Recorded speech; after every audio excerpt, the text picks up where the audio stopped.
আবারও চলে এলাম প্রতিদিনের ন্যায় সুন্দর একটি স্ন্যাক্স রেসিপি নিয়ে। তো এই স্ন্যাক্স রেসিপিটি চায়ের সাথে বা চায়ের আড্ডায় ভীষণভাবে জমে উঠবে। খেতে ভীষণই ভালো লাগবে এবং ভীষণই টেস্টি। যেমনই হবে বাইকটা ক্রিসপি মুচমুচে, ভেতরটা কিন্তু ততটাই সুন্দর, খেতে ভীষণ টেস্টি। তো চলুন আজকে আমি আপনাদের সাথে শেয়ার করছি এই স্ন্যাক রেসিপিটি আমি কিভাবে বানিয়েছি। এই স্ন্যাক্স রেসিপিটি বানানোর জন্য এখানে আমি কিছু উপকরণ নিয়েছি ক্যাপসিকাম কুচো, টমেটো, পেঁয়াজ আর ফ্রেশ কারি পাতা, আর নিয়েছি কাঁচা লঙ্কা, আর এখানে নিয়েছি বাটিতে আমি আলু একটা বেশ ঝিরিঝিরি করে গ্রেট করে নিয়েছি। আর আলুটাকে গ্রেট করে নিয়ে আমি জলের মধ্যে রেখে দিয়েছি যাতে না কষ পড়ে যায়। এরপর চলে এলাম গ্যাসে অন করে দিয়েছি। একটা ফ্রাই প্যান বসিয়ে দিয়ে দিলাম 2 কাপ পরিমাপে জলটা কিন্তু একেবারে পরিমাপ করেই দিতে হবে। আর এখানে দিয়ে দিলাম স্বাদ মতো নুন, আর দিয়েছি হাফ টেবিল চামচ চিনি। এবারে নুন আর চিনিটা খুব ভালো করে গুলে নেব। তোমরা চাইলে এখানে চিনিটা স্কিপ করতে পারো, যদি চিনিটা অনেকে পছন্দ করে না সেক্ষেত্রে চিনিটা বাদ দিলেও খেতেই টেস্ট ভীষণ লাগবে ভালো। এরপর আমি দিয়ে দেব হাফ চামচ সাদা তিল, আর 4 ভাগের 1 ভাগ অংশ দিয়ে দেব এখানে কালো জিরে। আর বাকি যে আমি উপকরণগুলো কেটে ধুয়ে পরিষ্কার করে রেডি করেছিলাম সেই উপকরণগুলো আমি এক এক করে এখানে দিয়ে দিচ্ছি। ক্যাপসিকাম কুচো, টমেটো কুচো, পেঁয়াজ কুচো, কাঁচা লঙ্কা আর কারি পাতা, সব কিছুটাই খুব ভালো করে এই জলের মধ্যে দিয়ে নাড়াচাড়া করে আমি এবারে এগুলোকে বয়েল হতে দেব। আর এরই মাঝে দিয়ে দেব ঝিরিঝিরি করে যে গ্রেট করে নিয়েছিলাম আলুটা, সেই আলুটাকেও জলের মধ্যে থেকে খুব ভালো করে চেপে চেপে এক্সট্রা যে জলটা থাকবে সেটাকে ফেলে দেব। ফেলে দিয়ে এবারে ওই ফুটন্ত জলের মধ্যে আমি দিয়ে দেব বাকি যে উপকরণগুলো দিয়েছি ওরই সাথে দিয়ে ভালো করে একটু নাড়াচাড়া করে ফুটিয়ে নেব, যাতে করে আলুগুলো একটু বেশ সেদ্ধ হবে, ভালো লাগবে। এইভাবে একটু ফুটন্ত জলের মধ্যে দিয়ে ফুটিয়ে নেওয়ার পরে আমি এখানে দিয়ে দিলাম হাফ চামচের মতো হলুদের গুঁড়ো, আর দিয়েছি চাট মশলা, আর এখানে দিয়েছি আমি চিলি ফ্লেক্স ঝালের জন্য। আর হলুদের গুঁড়োটা দিয়েছি জাস্ট কালারটা সুন্দর আসবে বলে। দিয়ে সব কিছুটাই খুব ভালো করে আমি আবারও নাড়াচাড়া করে মিশিয়ে নেব। আর এটা যেহেতু একটা স্ন্যাক্স রেসিপি সেক্ষেত্রে একটু ঝাল স্পাইসি হলে খেতে ভীষণ ভালো লাগে। যারা খুবই বেশি অতি ঝালটা খেতে পছন্দ করো না তারা কিন্তু চিলি ফ্লেক্সটা স্কিপ করতে পারো। যেহেতু এখানে কাঁচা লঙ্কা দিয়েছি আর চিলি ফ্লেক্সটা না দিলেও হয়, কিন্তু আমি একটু ঝাল টাইপের করছি বলেই তাই এখানে চিলি ফ্লেক্সটা আমি অ্যাড করেছি। এরপর এখানে আমি দিয়ে দেব 1 কাপ পরিমাপে সুজিটাকে এবারে আমি ওরই সাথে একসাথে দিয়ে দেব। দিয়ে এবারে খুব ভালো করে নাড়াচাড়া করে সুন্দর করে আমি একটা ডোয়ের মতো আকার তৈরি করে নেব। তো এইভাবে সুজিটাকে কিন্তু অনবরত নেড়ে যেতে হবে, নেড়ে সব কিছুর সাথে খুব ভালো করে মিশিয়ে নিতে হবে। আর যে বাকি এখানে সবজিগুলো দিয়েছি সবজিগুলো বেশ সুন্দর মতো মোটামুটি হাফ সেদ্ধ হয়ে যাবে, আর সুজিটাও খুব ভালো মতো মিশিয়ে যাবে।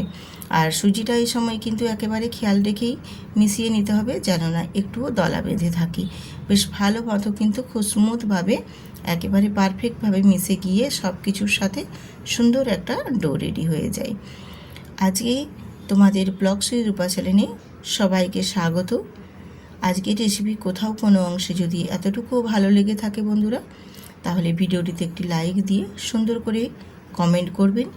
আর যেসব নতুন বন্ধুরা আপনাদের মূল্যবান সময় নষ্ট করে আমার আজকে এই ভিডিওটি দেখছো তাদেরকে অসংখ্য ধন্যবাদের সাথে সাথে এও জানাই যদি ভালো লেগে থাকে অবশ্যই কিন্তু একটি শেয়ার করে সাবস্ক্রাইব করতে ভুলবেন না।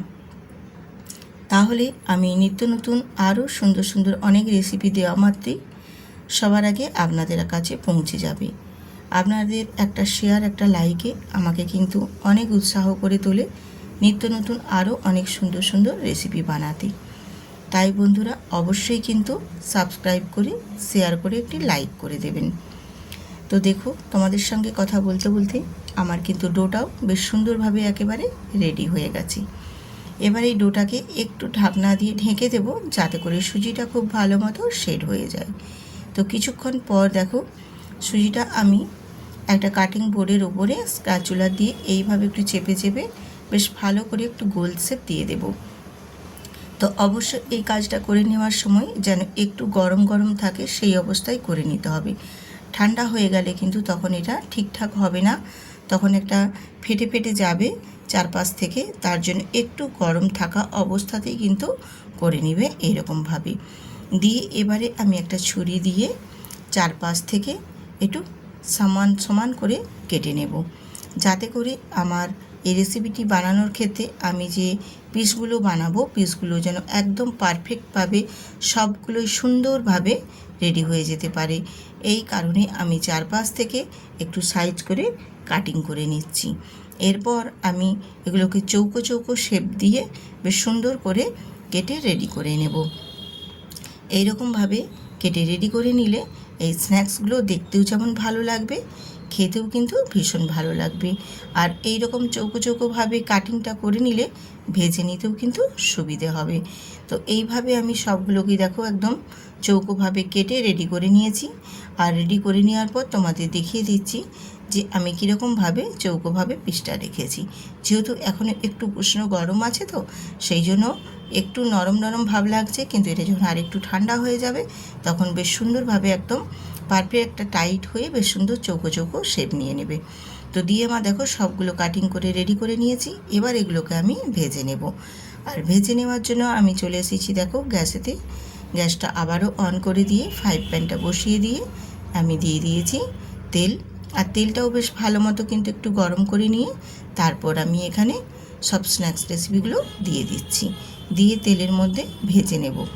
আর এই রকম যদি স্ন্যাক্স রেসিপি চায়ের আড্ডার সাথে থাকে তাহলে কিন্তু চায়ের আড্ডাটা ভীষণ সুন্দরভাবে জমে উঠবে। এছাড়াও বন্ধুরা তোমরা যদি বাড়িতে কোনো গেস্ট আসে সেক্ষেত্রেও কিন্তু চায়ের সাথে এই স্ন্যাক্সটা দিতেই পারো, ভীষণ ভালো, খেতেও ভীষণ ভালো লাগবে এবং গেস্টরাও কিন্তু প্রশংসা করবে, আপনাকে জানতে চাইবেন যে এটা কী দিয়ে বানানো হয়েছে।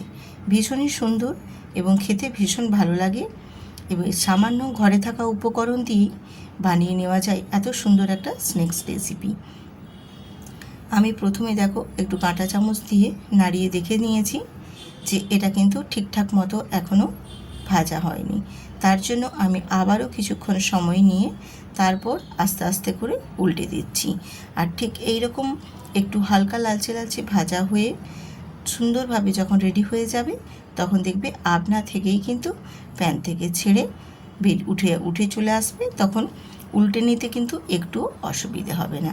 যে আমি যেভাবে যে উল্টে নিচ্ছি ঠিক এইরকমভাবেই কিন্তু উল্টে নেবে, তাহলে এপাশ ওপাশ দুটো পাশ বেশ সুন্দরভাবে একদম লাল লাল করে ভাজাও হয়ে যাবে যেমন, আর স্ন্যাক্সটা ভীষণ মুচমুচেও হবে এবং খেতেও ভীষণ ভালো লাগবে।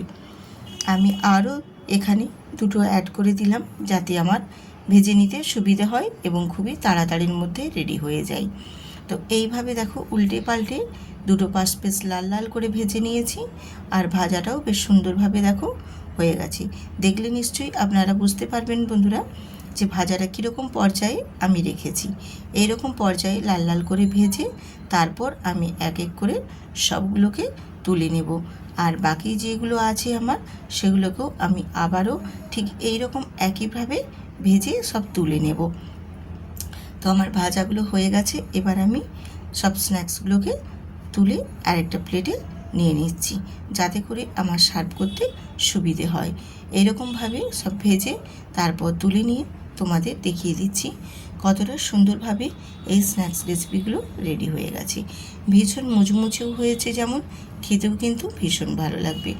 চায়ের সাথে সাথে না হলেও কিন্তু বিকেলে যদি কিছু একটু তেলে ভাজা খেতেও মন যায় সেক্ষেত্রেও কিন্তু এইরকম স্ন্যাক্সটা তোমরা বাড়িতে বানিয়ে নিতেই পারো, খেতে ভীষণ ভালো লাগে। তোমাদের আমি আওয়াজটা দেখাতে পারলাম না কারণ আমাদের এখানে মাইক বাজছে, এই কারণে। না হলে তোমাদের আমি মুচমুচে ভাবটা কতটাই পরিমাণে এসেছে তার আওয়াজটাও আমি তোমাদের শুনিয়ে দিতাম। আর ভেতরটাও কতটা সুন্দরভাবে হয়েছে সেটাও তোমাদের দেখিয়ে দিচ্ছি। খেতে ভীষণ সুন্দর লাগে আর বানানো তো একেবারেই সোজা। দেখলে কি কি উপকরণ দিয়ে বানিয়েছি সম্পূর্ণটাই শেয়ার করেছি। যদি ভালো লাগে অবশ্যই কিন্তু ভিডিওটিতে একটি লাইক দিয়ে বন্ধুদের সাথে শেয়ার করতে ভুলবেন না। আর ভিডিওটিতে সাবস্ক্রাইব করতেও ভুলবেন না। সাবস্ক্রাইব করে বেল আইকনটি প্রেস করে দেবেন, তাহলে পরবর্তীকালে ভিডিও দেওয়া মাত্রই আপনাদের কাছে পৌঁছে যাবে এই রকম নিত্য নতুন রেসিপি পাওয়ার জন্য। তো আজকে রেসিপি অবশ্যই দেখবেন এবং লাইকও দেবেন। আজ এখানেই শেষ করছি, আবার আসবো আরও নিত্য নতুন অনেক সুন্দর সুন্দর রেসিপি নিয়ে। আজ এখানেই শেষ।